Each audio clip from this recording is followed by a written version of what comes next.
네, 정치권의 동향을 대기자의 시선으로 짚어보는 목요 정치클럽 기자 대기자 시간입니다. 오늘도 성완용 한겨레신문 선임기자 최병묵 전 TV조선 해설위원과 함께하겠습니다. 어서 오십시오. 반갑습니다. 네, 안녕하세요. 네, 오늘은 그 성완용 기자께서 발제 준비해 오셨죠? 예, 윤석열 대통령이 그 조건부, 네. 러시아가 뭐 민간인 대량 학살 이런 뭐 전쟁 범죄 수준의 양상으로 가면 우리나라가 우크라이나에 군사 지원을 할 수도 있다, 뭐 이런 네. 발언을 한 게 있고요. 또 민주당 전당대 돈봉투 사건 파장이 점점 커져가고 있습니다. 오늘 오후에 의원총회에서 의원들이 송영길 전 대표 빨리 들어와라 이렇게 촉구했다고 합니다. 이 두 가지 중심으로 얘기를 해보면 될 것 같습니다. 알겠습니다. 방금 말씀하신 대로 그 대통령의 발언, 우크라이나에 대한 군사적 지원 가능성을 언급했던 이제 암시했던 요 이제 발언이 러시아 측은 전쟁 개입으로 이제 해석하면서 경고를 했고 대통령실의 입장은 그냥 원론적인 발언이었다. 이런 입장을 보이고 있습니다. 윤 대통령의 발언 자체를 이제 두 분은 또 어떻게 들으셨는지 먼저 그 최병묵 위원께 여쭤볼까요? 우선 이건 이제 가정을 전제로 한 윤 대통령의 그 로이터 통신 인터뷰인데요. 네. 이 외교 문제의 경우에 이런 그 중대한 사안을 가정을 전제로 해서 얘기하는 거는 저는 적절하지 못했다 이렇게 생각을 하고요. 네. 그러나 이제 이해를 하자면 이런 부분이 있을 것 같아요. 이제 미국 방문을 앞두고 미국이 사실은 지금 우크라이나에 그 무기 지원을 하고 있잖아요. 그러니까 미국과 어느 정도의 정세 인식을 공유하고자 했던 의도가 있었던 것으로 보이는데 네. 여하튼 그런 거 저런 거를 감안하더라도 아무리 가정을 전제로 한 원론적인 발언이라고 하더라도 그런 얘기를 그 언론 인터뷰에서 이렇게 하는 것은 불필요한 발언이다. 그러니까 우리는 사실은 러시아나 중국 같은 데가 적성 국가가 아니에요. 네. 여러 가지 관계, 외교 관계도 맺고 있고 경제 관계도 맺고 있잖아요. 그런 걸 감안하면 설령 정말 나중에 아주 최악의 경우에 몰려서 우리가 우크라이나에 무기 지원을 하는 한이 있더라도 네. 지금 그런 발언을 그 섣불리 해서는 안 된다 이렇게 생각합니다. 네, 한미 정상회담을 앞두고 분위기를 이제 좀 이렇게 좋게 조성하는 측면도 해석을 할 수 있지만 역시나 그 적절한 발언은 아니었다는 말씀을 하셨습니다. 이재명 대표가 이런 발언을 했네요. 관련해서 대통령 말 몇 마디로 수천 년 빚을 졌다. 네, 어떻게 보셨습니까? 글쎄요, 뭐 이재명 대표가 좀 이제 비판을 하느라고 이제 그렇게 평가를 한 것 같습니다만, 네. 한미 동맹이 우리나라의 이제 가장 중요한 동맹의 가장 기본이죠. 그래서 뭐 그걸 부인하는 사람은 아마 아무도 없을 겁니다. 네. 그런데 이제 그것도 이제 너무 좀 심하면 좀 곤란한 대목이 있어요. 우리나라가 러시아하고 중국하고도 좀 잘 지내야 되거든요. 그런데 너무 좀 윤석열 대통령하고 좀 김태효 1차장 이런 분들은 그 이른바 그 해양 세력과 대륙 세력의 충돌, 그러니까 한반도에서 한미일 또 북중로 이 두 세력이 충돌을 하는데 우리가 여기서 이겨야 된다. 이제 굉장히 오래된 프레임인데요. 네. 여기에 좀 너무 좀 집착을 하다 보니까 이제 중국하고 러시아하고 우리가 좀 외교적 마찰이 일어날 가능성이 좀 높아지는 이런 큰 흐름에서 보면 이제 그런 게 문제고요. 이번에 러시아에서 한 발언은 뭐 물론 이제 아직은 말에 불과하기 때문에 실제로 러시아가 그렇게까지 할 것 같지는 않습니다만. 아무튼 북한에다가 뭐 러시아가 자기들 뭐 또 뭐 무기나 기술을 지원을 하면 어떡할래 이렇게까지 나오는 걸 보고 전 좀 섬뜩했어요. 아이고 네. 저건 설마 러시아가 그럴까? 또 어쨌든 이번에 미국 국빈 방문을 앞두고 있기 때문에 윤석열 대통령으로서는 미국 쪽에 좀 이렇게 뭐 좀 립 서비스도 하고 이럴 필요는 있었겠습니다만 그 전에도 이제 푸틴이 우리나라 정부에 대해서 좀 이거 좀 곤란하다 이런 식으로 얘기했을 때 아니 우리 저 한러 관계 굉장히 중요하다 이런 얘기를 윤석열 대통령이 한 적이 있습니다. 네. 또 한러 관계, 한중 관계도 굉장히 중요하니까 네. 그런 부분도 좀 신경을 써가면서 외교를 좀 원만하게 해나갔으면 좋겠습니다. 네. 그 대통령실의 이제 입장은 우크라이나 추가 지원 문제는 원래 그 한미 정상회담의 이제 논의는 아니었지만 대화 테이블에 오를 가능성이 열려 있다 이렇게 이제 그 설명을 했네요. 네. 이번 그 한미 정상이 만났을 때 이 사안에 대해서 좀 그 회담이 좀 어떻게 논의에 오를 가능성이 어떻게 좀 생겼다고 봐야 될까요? 뭐 윤석열 대통령이 이렇게까지 얘기를 한다면 저는 바이든 대통령으로서는 충분히 그 그러니까 긴급 의제 비슷하게 네. 꺼낼 수 있다고 봅니다. 지금 양국 간의 실무 협상에서는 그 아마 의제에서 그 제외된 것으로 보이는데 네. 긴급 의제로 했을 경우에 윤석열 대통령 뭐라고 답변을 할 것인가 좀 궁금해지는 대목이에요. 사실 그런 부분은 설령 의제로 논의를 했다고 할지라도 발표는 할 수 없는 상황이거든요. 네. 그런데 윤 대통령이 이렇게 그 언론 인터뷰에서 얘기를 해놨기 때문에 만약에 의제를 꺼냈을 경우에 거기에서 발표가 안 되더라도 혹시 미국 측에서 또 공개를 했을 경우 여러 가지 문제가 생길 수 있거든요. 네. 왜냐하면 미국은 지금 우크라이나에 무기 공급을 하고 있기 때문에 네. 그런 점에서 본다면 적어도 아무리 가정적인 상황을 그 전제로 해서 바이든 대통령이 문제 제기를 하더라도 그 윤 대통령은 거기에 그 일종의 보조를 맞추는 듯한 발언은 아직 좀 성급하다고 저는 보거든요. 네. 그래서 정말 외교적으로 적절하게 뭐 중간선에서 좀 대응을 했으면 그러니까 바이든 대통령이 공식 그 의제로 끌어들이더라도 네. 저는 그렇게 기대를 합니다. 그러니까 한미 정상회담 전에 오히려 이제 분위기 조성을 좀 좋게 가져가려는 이제 측면도 아까 이제 좀 네. 해석이 될 수 있다 말씀하셨는데 오히려 요 그 발언이 한미 정상회담 전에 좀 부담으로 작용할 수도 있겠네요. 그렇기 때문에 바이든 대통령이 갑자기 꺼내 들면 이런 의제를 네. 이제 기존 협상 의제에는 없던 거죠. 꺼내 들면 윤 대통령이 입장이 좀 난처해질 거라고 제가 말씀드리는 이유가 네, 네. 이미 여기서 가정을 전제로라도 저런 얘기를 해놨기 때문인데 네. 잘 수습해 나가길 바란다 이렇게 말씀드립니다. 이렇게 뭐 한미 정상회담에서 논의에 오를 그 가능성 어떻게 보십니까? 예, 뭐 올라갈 것 같습니다. 아, 네. 우리나라 대통령이 이제 외신하고 이런 인터뷰를 하는 거는 다 양쪽 외교 당국 간에 뭔가 얘기가 진행되고 있기 때문에 네. 뭐 대통령의 발언을 우연히 하는 경우는 별로 없습니다. 그래서 이제 올라간다고 봐야 되고요. 이거를 정상회담 마치고도 공개를 안 할 수도 있다고 생각을 해요. 워낙 좀 민감한 사안이기 때문에. 좀 여러 가지 좀 걱정스러운 대목이 있습니다. 윤석열 대통령이 한미 동맹을 중시한다. 뭐 여기에 대해서 뭐 반대하는 국민은 별로 없을 텐데 이게 그 왜 공짜 점심은 없다 이런 말이 있지 않습니까? 네. 미국이 윤석열 대통령의 뭐 자유주의 이런 가치에 대해서 높이 평가하는 측면도 있겠습니다만 뭔가 좀 아쉬운 게 있으니까 국빈 방문까지 하는 거거든요.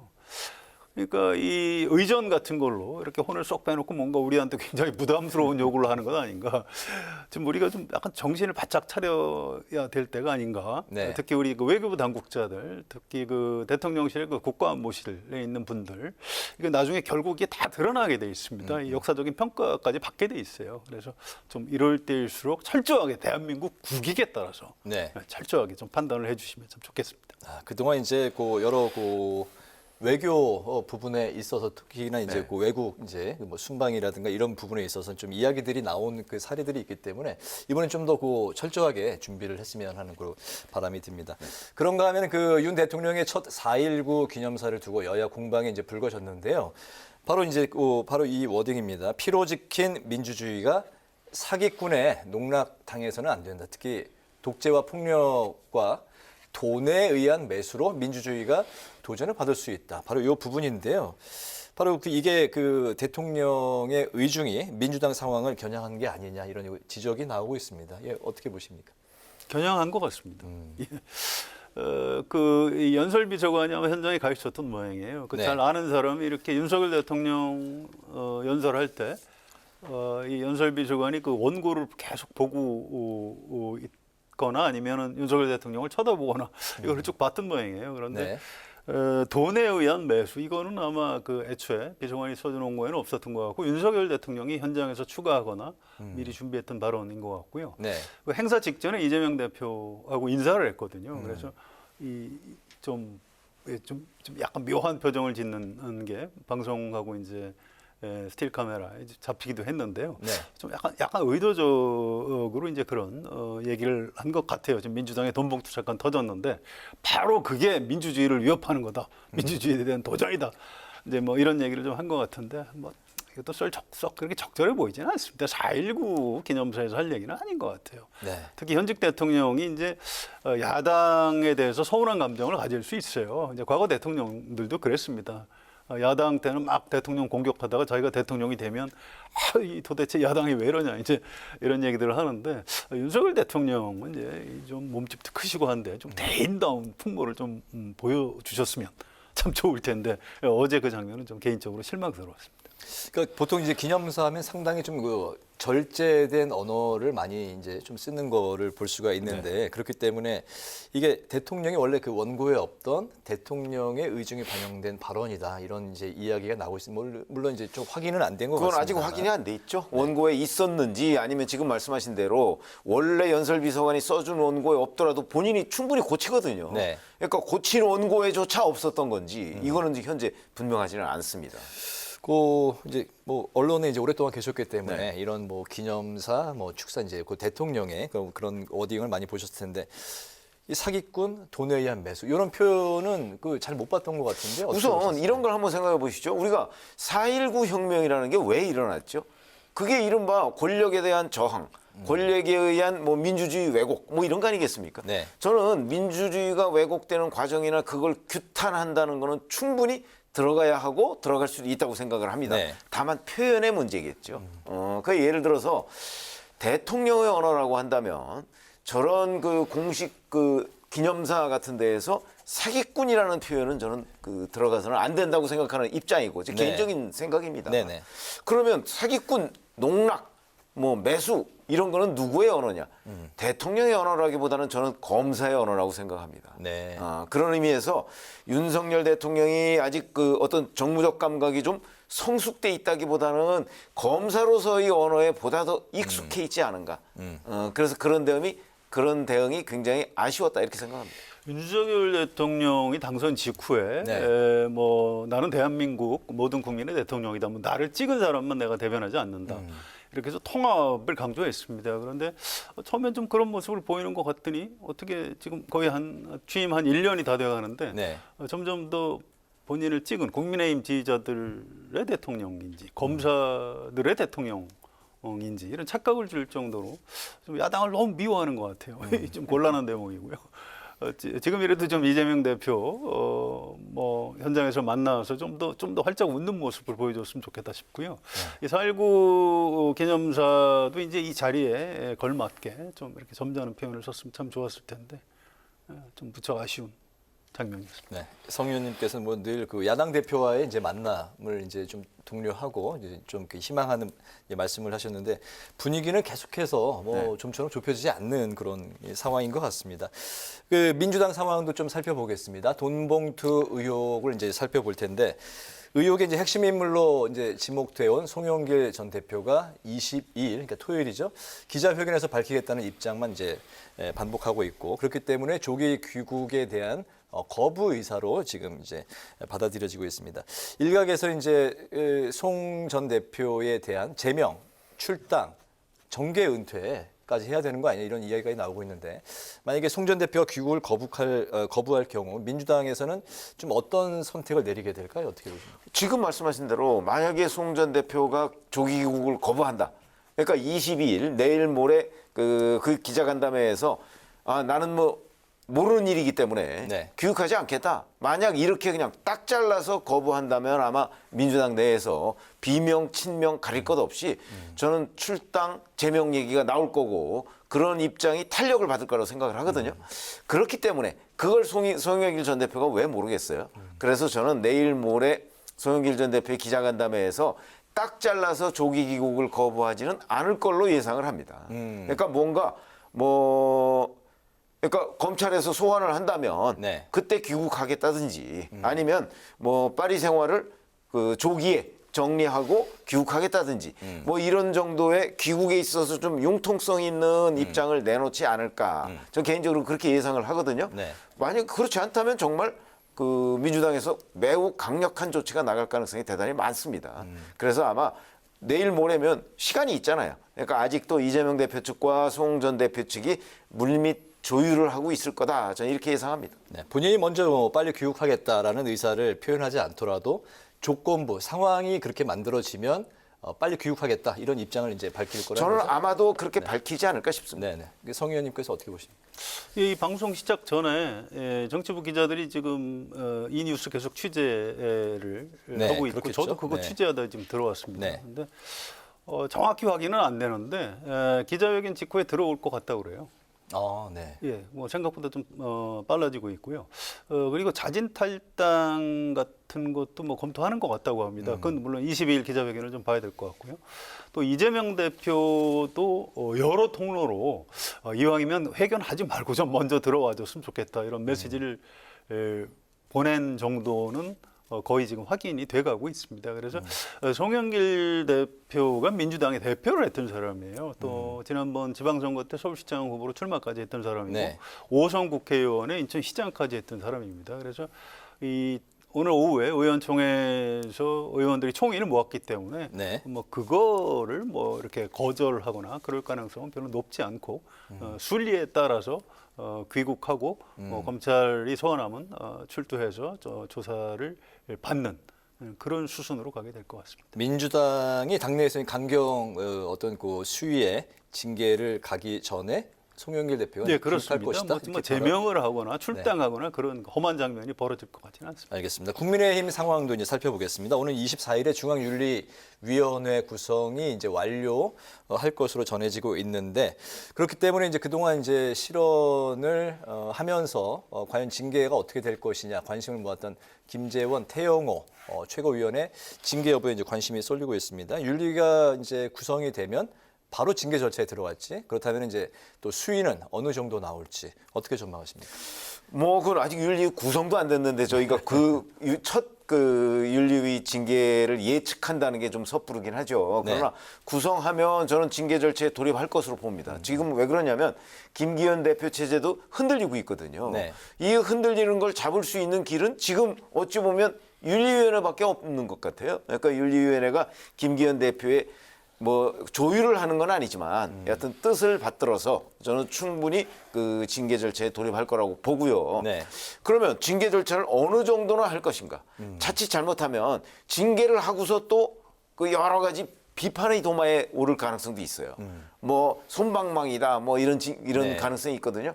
그러니까 아마 그거 솜방망이라는 비판을 피할 수 있을 정도의 징계 충분히 가능할 거라고 생각하고 그렇기 때문에 바로 징계 절차에 돌입하기 전에 저는 김재원 최고위원이나 아니면 태영호 최고위원이 본인들의 선택을 또 할 가능성도 남아 있다고 봅니다. 솜방망이라는 이제 비판을 면하기 위해서는 어느 정도 그 수위가 아니 어느 그 정도? 핵심이 내년 총선이에요. 예를 들어서 자 1년 만약에 무슨 당원권 정지 한다 그러면 내년 총선 출마 못 하잖아요. 그렇죠. 근데 그렇지 않고 6개월 당원권 정지 그럼 총선 출마 가능하단 말이죠. 그렇기 때문에 내년 총선 출마를 가능하도록 징계를 하느냐 아니냐에 따라서 솜방망이 징계 여부가 저는 판단이 될 거라고 봅니다. 그렇군요. 징계 수위가 공천 여부에 그 잣대로 볼 수 있다 이렇게 말씀하셨는데. 근데 본인들은 납득을 할지 그걸 잘 모르겠어요. 일단 뭐 김재원 최고위원은 자기가 잘못했다고 하고 이렇게 네. 얘기를 하는데 태영호 최고위원은 뭐 별로 잘못됐다 소리도 안 하고 있습니다. 일단 최고위원회에 나오지 않는 정도. 이게 그 뭐 항의의 표시인지 사과의 표시인지도 잘 모르겠어요. 또 이게 한번 뒤집어서 생각을 해보시죠. 대한민국은 사상의 자유, 표현의 자유가 있는 나라입니다. 네.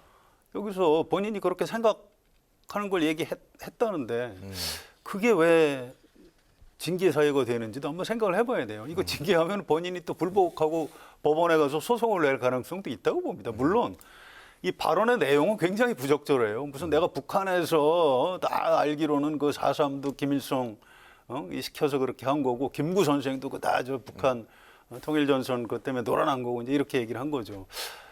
좀 이제 그걸 보고 우리 국민들이 좀 이렇게 좀 어이가 없다 이렇게 생각하는 거예요. 그럼 북한에서 교육받은 대로 6.25가 북쪽에서 침략한 게 아니고 남쪽에서 침략한 거겠네. 그럼 왜 4.19도 저 북한에 놀아난 용공 세력에 의해서 했다고 그러지? 이런 식으로 이미 그 어떤 이 공론장에서의 판단은 끝났어요. 이거를 이제 국민의힘에서 정치적으로 총선 앞두고 좀 손해를 안 보려고 징계를 한다고 하는데 네. 이 사람들이 자기 그 어떤 믿는 생각을 그냥 이렇게 그 밝히고 사는 거에 대해서 전 뭐 굳이 뭐 이렇게 뭐 징계를 해가면서 이러는 것 자체가 약간 좀 약간 서글프기도 하고요. 네. 그냥 계속 이렇게 떠들고 살게 그냥 두는 것도 방법이라고 봅니다. 성현님 그러나, 요즘 말씀 그러나. 들어보면 아니 그 전보다 태영호 많이 좀 의원과 너그러워지신 김재현 최고위원은 전 좀 다르다고 봐요. 네. 예를 들어서 태영호 최고위원이 얘기했던 것처럼 4.3 사건의 본질은 무장폭동이죠. 그렇죠. 그러나 지금 제주도에서 그 추념하고 있는 4.3 사건은 그 무장폭동의 부작용으로 인해서 그러니까 그때 양민학살이 있었던 거잖아요. 그걸 네. 진압하는 과정에서 그런 부분을 지금 얘기하고 있는 거거든요. 그런데 그때 그 본질적인 부분을 얘기한 거는 정무적 감각으로서는 문제가 있으니까 저는 징계위원회에서 왜냐하면 국민의힘 징계위원회라는 거는요 무슨 역사를 재판하는 데가 아닙니다. 네. 정무적 문제를 재판하는 데이기 때문에 저는 그거는 가능하다고 봅니다. 네, 알겠습니다. 뭐 요 정도로 이제 정리하고 다음 또 사안 가보죠. 김기현 대표가 이제 민주당을 향해서 가짜 뉴스의 생산과 유통을 즉각 중단할 것을 촉구했는데요. 동시에 이제 미국의 1조 원대 언론사 징벌적 손해배상 사례를 이제 그 언급을 하기도 했습니다. 대통령이 이제 그 얼마 전에 신문의 날에 허위 정보와 선동원 의사결정을 왜곡하고 또 온라인을 타고 확산되는 가짜 뉴스를 민주주의를 위협한다 이런 이제 발언을 했는데 이거에 이제 연장선상으로 나온 걸로 좀 이렇게 봐야 될까요? 가짜 뉴스와 관련된 책임을 이제 묻기 시작한 것 같은데 두 분 다 이제 기자 출신 베테랑 이제이신데 좀 바라보시는 게 좀 특별하실 것 같습니다. 근데 이게요, 이 야당 때는 항상 언론이 우리 편이라고 생각을 해요. 그런데 이제 정권을 잡으면 이거 언론의 가짜 뉴스 때문에 못 살겠다. 징벌적 손해배상 이거 해야 된다. 이게 어느 정권이든 이 얘기를 합니다. 네. 지금 여기 미국인가요? 아닙니다. 이 사법 체계 자체가 달라요. 언론에 대해서 이를테면 뭐 좀 물론 이제 그 사실관계를 왜곡했다거나 이런 거는 오보 대응을 해야 되고요. 또 뭐 손해배상 청구 소송도 할 수 있다고 생각합니다. 네. 또 그건 그거대로 하고 언론 중재도 할 수 있는 거고. 또 이 대통령실 같은 경우에는 홍보를 또 좀 정확히 할 필요가 있어요. 근데 아니 홍보수석하고 대변인이 잘못한 일을 이제 언론에서 가짜 뉴스를 써서 그렇다라고 떠넘기는 측면이 있어요. 윤석열 정부만 그렇다는 게 아니고 역대 정부가 항상 그랬습니다. 네. 언론은 기본적으로 권력 감시하는 데입니다. 그래서 정권하고 사이가 좋을 수 없어요. 그런데 이 지금 야당을 하다가 지금 정권 잡은 지 얼마 안 돼. 1년도 안 됐습니다. 네. 1년 전을 생각해서 좀 언론에 대한 뭐 이런 얘기도 뭐 다 좋은데 좀 적절한 수준에서 좀 품위 있게 해주시는 게 좀 더 낫지 않을까 이런 생각입니다. 항상 그 여야 입장 때마다 이제 뭐 지금 그 바뀐다고 말씀하셨는데 그래서 이제 뭐 관련해서 바로 말씀을 드릴게요. 민주당이 이제 또 여당이었던 시절에 박광원 의원이 이제 가짜뉴스 대책특별위원장을 하던 시절에 허위 조작 정보는 그렇습니다. 단죄해야 된다 이런 입장을 밝혔고 가짜뉴스를 방치하면 매출액에 그 언론사 매출액의 최대 10% 과징금을 부과하는 법 개정을 추진하기도 했었습니다. 그래서 그때 이제 언론계하고 언론학자들이 이거 무슨 말도 안 되는 얘기를 하고 있느냐 네. 아주 강하게 비판을 했었죠. 근데 지금 또 민주당 입장이 또 완전히 바뀌었어요. 역시 그 언론 자유가 소중하다. 뭐 이런 얘기를 하고 있는 거죠. 이제 약간 정치 권력하고 언론의 기본적인 어떤 임무라고 할까요? 이게 이제 차이가 나기 때문에 벌어지는 뭐 그런 현상, 여당과 측면도 있는 것 같습니다. 야당이 바뀌면 항상 이렇게 공수 교대를 하는 건가요? 김기현 대표의 그런 거죠. 예. 그래서 내로남불 얘기가 나오는 거죠. 내로남불이 뭐 민주당에만 있는 건 아니고요. 국민의힘에도 저는 있다고 생각합니다. 그러니까 정치권 전체가 그래요. 자기네들이 잡으면 그 권력을 잡으면 그러면 자기네들 눈으로 보면 세상에 가짜 뉴스가 굉장히 많아 보이죠. 그러나 실질적으로 그렇지는 않습니다. 그러나 저는 가짜 뉴스라고 판명된 부분, 네. 이거는 물론 그건 법원에 의해서 판명이 돼야 되죠. 그 부분에 대한 손해배상. 이거는 지금 현행 법 체계 내에서도 충분히 가능하다. 이렇게 보거든요. 네. 그렇기 때문에 판사분들이 좀 각성을 할 필요가 있다. 왜냐하면 지금 현재 이 손해배상 부분을 너무 적게 취급을 해요. 그러니까 피해자 입장에서 본다고 한다면 언론의 가짜뉴스로 인해서 피해를 받은 사람에 대한 구제 이거를 지금보다 훨씬 현행법 체계 내에서 강화해도 된다고 생각합니다. 굳이 새로운 법이 필요 없다 이렇게 생각합니다. 알겠습니다. 대통령이 이제 가짜 뉴스에 대해서 이제 강경한 발언, 입장을 이제 보인 건 한미 정상회담을 앞두고 그런 상황과 또 최근에 지지율이 좀 많이 하락한 요 부분도 좀 같이 있다고 봐요. 네, 저는 뭐 무관하지 않다고 생각합니다. 그러나 뭐 대통령실이 생각하는 가짜 뉴스와 법원에서 최종적으로 판단이 나오는 가짜 뉴스의 기준은 조금 다를 수 있다 이렇게 생각합니다. 알겠습니다. 송 의원님 관련해서 뭐 미국의 트럼프 대통령이 그 페이크 뉴스 그 입에 달고 살았어요. 네. 기자가 이렇게 질문을 하면 좀 마음에 안 들면 you fake news 이렇게 얘기를 하고 그랬는데 우리 윤석열 대통령이 뭐 트럼프 대통령 수준은 아니라고 생각합니다. 지금 일시적으로 뭐 국정 지지도가 좀 낮고 하다 보니까 뭐 약간 짜증을 낼 수도 있는데 이건 주변 참모들이 잘 좀 설득을 하셔가지고 너무 대언론 정책을 강경하지 않게 순리에 따라서 좀 해줬으면 좋겠습니다. 알겠습니다. 마지막으로 두 분의 한 줄 논평 들어보겠습니다. 예, 성 기자님부터 들어볼까요?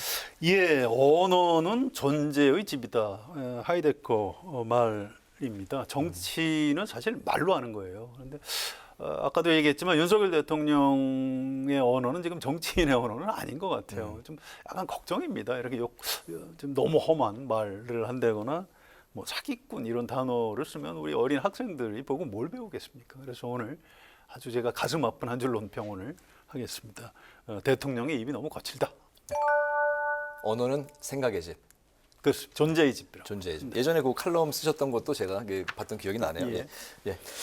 네, 지금 뭐 민주당 돈봉투 의혹 뭐 이런 게 일파만파로 번지고 있는데 사실은 이런 것들은 민주당 내에서 충분히 2년 전에도 걸러질 수 있는 내용이라고 저는 보고요. 네. 그다음에 뭐 권력 내부의 일도 저는 마찬가지라고 봅니다. 그래서 오늘 저는 자정 부재가 통제를 부른다. 이걸 한 줄 논평으로 하겠습니다. 알겠습니다.